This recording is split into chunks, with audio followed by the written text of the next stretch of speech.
Assalamualaikum warahmatullahi wabarakatuh. Waalaikumsalam warahmatullahi wabarakatuh. Bismillah, alhamdulillah, salatu wassalamu ala rasulillah.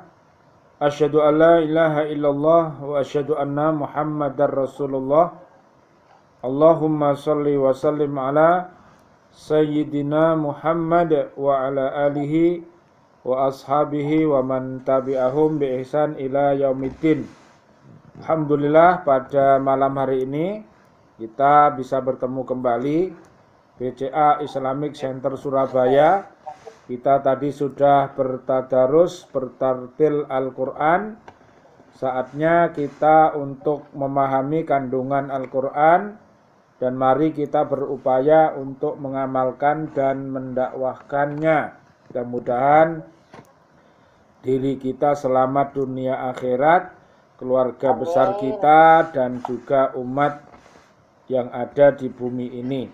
Baiklah, yang akan kita kaji adalah surat ke-7, ayatnya ayat 34. Baiklah, saya baca dulu. A'udzu billahi minasy syaithanir rajim. Bismillahirrahmanirrahim. Walikulli ummatin ajal, fa idza jaa ajaluhum la yastakhiruna sa'atan wa la yastaqdimun. Tiap-tiap umat mempunyai batas waktu, maka apabila telah datang waktunya, mereka tidak dapat mengundurkannya barang sesaat pun, dan tidak dapat pula memajukannya. Ya, ini kita belajar tentang ajal. Ya Pak ya, jadi ternyata hidup kita ini ya, hidup, mati, mati, hidup, ini adalah ujian. Ya Pak ya, siapa yang lulus dan siapa yang tidak lulus, nanti semuanya ada catatannya di hadapan Allah Subhanahu wa ta'ala. Mari kita lihat, ayat ini menjelaskan kenyataan sejarah. Jadi sejarah sudah membuktikan ya Pak, para nabi dan para rasul itu manusia apa malaikat Pak? Manusia. Nabi aja mati. Ya. Kiai juga mati. Ya, yang namanya manusia semua pasti akan mati. Berarti kalau sudah saatnya berarti harus mati. Ya, makanya kalau belum waktunya jangan mati dulu. Jangan bunuh diri. Ya, jangan bunuh diri, gak boleh, dosa. Kalau doa ya, iku mau, ya Allah berilah kami panjang umur, bil barokah, wa bitaatillah, sihah wal afiyah, wa husnul khotimah. Itu yang paling penting. Jadi ajal kalau datang nanti, kita minta husnul khotimah. Lah, siapa yang bisa husnul khotimah? Surat ketiga ayat 102 sampai 104. Itu hidup yang husnul, hidup secara islami. Ya, 104.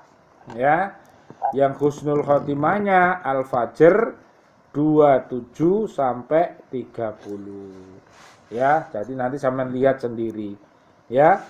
Jadi sejarah sudah membuktikan ya, Nabi Adam juga sudah meninggal, ya. Nabi Muhammad juga sudah meninggal, ya. Jadi ayat ini menjelaskan kenyataan sejarah bahwa tiap-tiap umat atau bangsa itu ada ketentuan yang disebut ajalnya, yaitu batas waktu tertentu untuk maju atau mundur, ya, jaya atau hancur. Yang menentukan ialah Allah Subhanahu wa ta'ala sesuai dengan sunnahnya dan kehendaknya. Ketentuan ajal maksudnya ialah ketentuan waktu turunnya adab bagi umat atau bangsa yang telah durhaka. Nah, jadi sekali lagi, kalau umat-umat terdahulu, ya, kalau durhaka, adabnya langsung. Umatnya Nabi Nuh diadab dengan cara ditenggelamkan dengan banjir bandang. Ada yang dihujani batu, ya, ada yang ditelan bumi dan lain sebagainya. Tapi umat Nabi Muhammad, Allah meredam, ya, adab itu sehingga supaya umat itu mau bertaubat. Tapi kalau nggak mau bertaubat, ya nanti diadab, ya. Jadi sekali lagi, tidak mau menerima kebenaran, berlaku sewenang-wenang, sekehendak nafsunya, dan tidak segan-segan mengerjakan yang keji dan mungkar. Ya, jadi begitu. Kita lanjutkan. Maka ketentuan turunnya adab itu ada dua macam, yaitu yang pertama, umat itu hancur musnah sampai hilang dari permukaan bumi. Nah, ada yang diadab oleh Allah, dimatikan oleh Allah itu total semuanya. Ya, makanya Nabi Nuh itu waktu berdoa, orang yang kufur, orang yang dolim itu, jadi doanya Nabi Nuh, musnahkan semuanya. Alasannya Nabi Nuh, nanti kalau dibiarkan punya anak yo kafir meneh, punya cucu yo kafir meneh. Jadi akhirnya dimusnahkan semuanya. Tapi kalau Nabi Muhammad punya kasih dan sayang, ya, selalu berdoa kepada Allah agar orang-orang yang kufur itu mendapatkan hidayah. Suatu saat waktu orang-orang kafir Quraisy menyakiti Nabi, Nabi ditawari sama malaikat Jibril, apa perlu orang-orang kafir Quraisy ini bereki gunung nih? Nah, sampean ngono ya apa? Hah? Bututik ngono ya. Cocok jere bututik. Ya cocok iku wis berkono ngono ae. Berkono gunung ae. Lah, mati bereki gunung ya mati temen. Nah, tapi Nabi Muhammad ngomong jangan dibereki gunung, nanti mati semuanya. BE nanti orang-orang ini mau bertaubat loh. Nabi Muhammad punya kasih dan sayang, ya. Jadi para nabi dan rasul itu seperti itu, luar biasa. Coba kita lihat. Maka ketentuan turunnya adab itu ada dua macam, yaitu yang pertama, umat itu hancur musnah sampai hilang dari permukaan bumi, seperti malapetaka yang telah diturunkan Allah kepada kaum Nuh, kaum Ad, kaum Samud, Fir'aun, kaum Lut, dan lain-lainnya. umat itu telah hilang dari permukaan bumi sebab kedurhakaan dan keingkaran mereka tidak menerima ajaran-ajaran yang dibawa oleh masing-masing rasul. Sudah diberi peringatan berkali-kali, namun mereka tidak percaya, bahkan semakin membangkang dan sombong. Maka tibalah ajal mereka dengan kehancuran dan kebinasaan sampai musnah. Loh, Pak. Jadi bahaya, Pak, kalau Allah sudah memusnahkan ya. Coba Allah berfirman, wa kadzalika akhdu rabbika idza akhadal qura wa hiya dzalimatun inna akhdahu alimun syadid. Dan begitulah siksa Tuhanmu apabila dia menyiksa penduduk negeri-negeri yang berbuat dolim. Sungguh siksanya sangat pedih, sangat berat. Surat Hud ayat 102. Tulis, Pak, Bu. Surat Hud ayat 102 ya. Surat Hud ayat 102. Azab yang merupakan kehancuran seperti ini hanya khusus berlaku bagi umat-umat terdahulu yang tidak akan terjadi pada umat Nabi Muhammad sallallahu alaihi wasallam. Allahumma sholli wa sallim alaihi. Sebab kedatangan Nabi Muhammad sallallahu alaihi wasallam adalah rahmat bagi semua penghuni alam ini. Allah berfirman, "Wa ma arsalnaka illa rahmatal lil alamin." Dan kami tidak mengutus engkau Muhammad melainkan untuk menjadi rahmat bagi seluruh alam. Surat Al-Anbiya ayat 107. Tulis 21 ayatnya 107. Ya, kalau nggak bawa pulpen dirungokno ae, nanti besok rekamannya disetel. Ya, ini saya rekam, nanti rekamannya disetel. Tapi rekaman disetel aja terus turu. Ngetel mbek bubuk mari ngono urung mari videone wis sampean wis turu yo gak paham.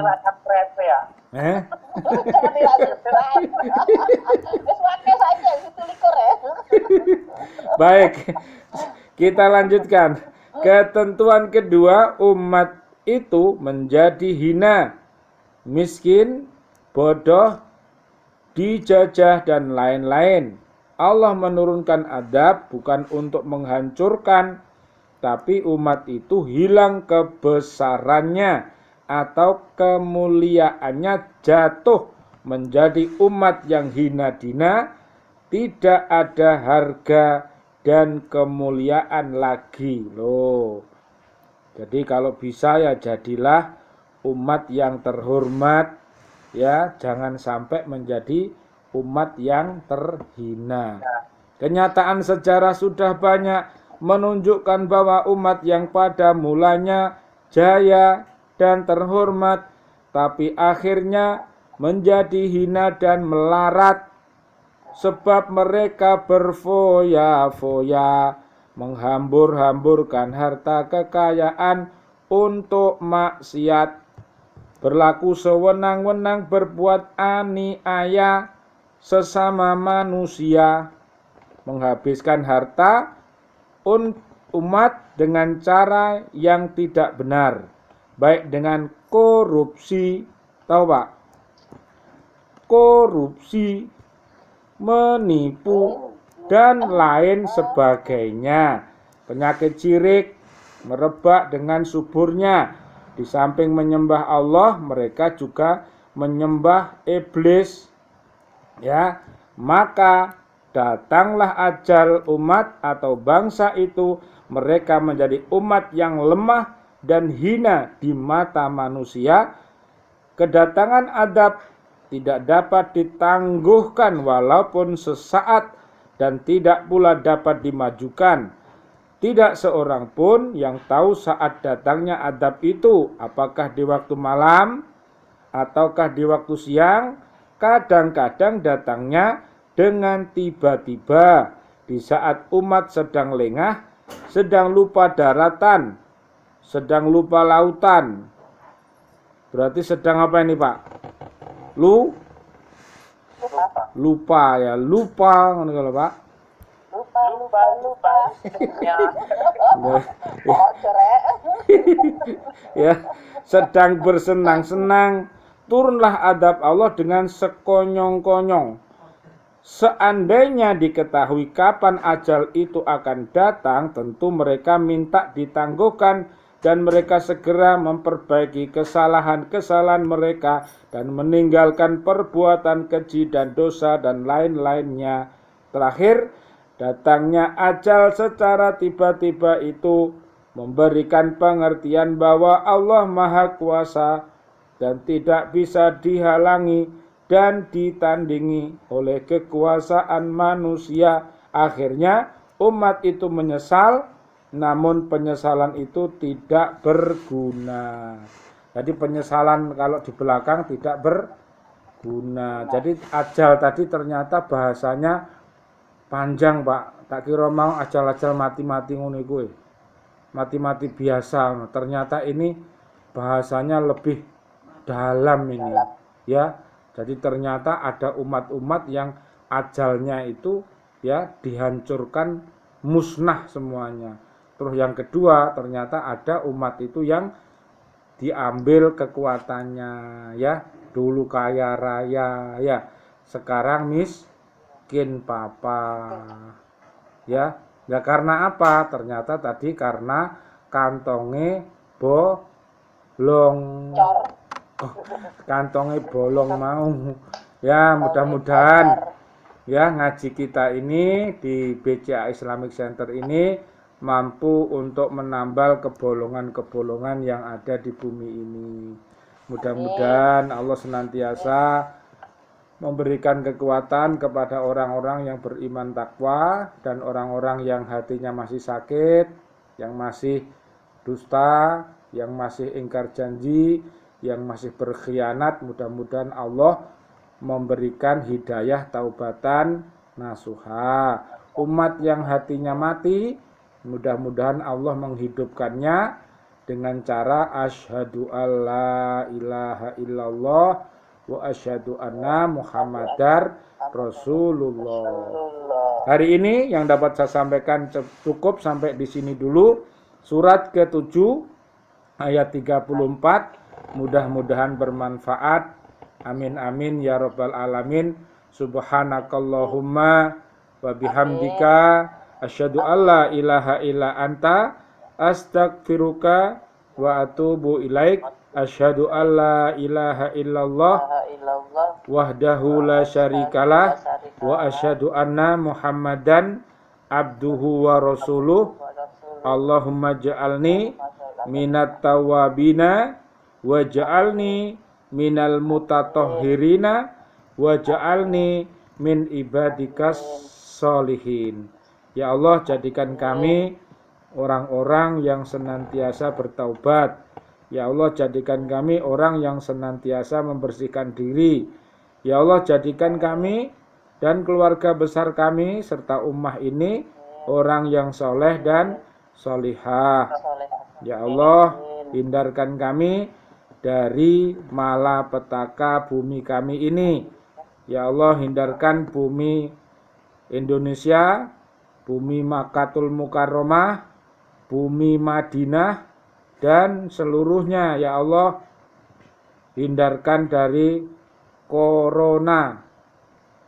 Allahumma inna na'udzubika min corona. Ya Allah, hindarkan kami dari penyakit corona, ya, hindarkan kami dari kekafiran, hindarkan kami dari kefasikan, hindarkan kami dari kemusyrikan. Amin amin ya rabbal alamin. Terima kasih semuanya. Wal afu minkum. Wassalamualaikum warahmatullahi wabarakatuh. Waalaikumsalam warahmatullahi wabarakatuh.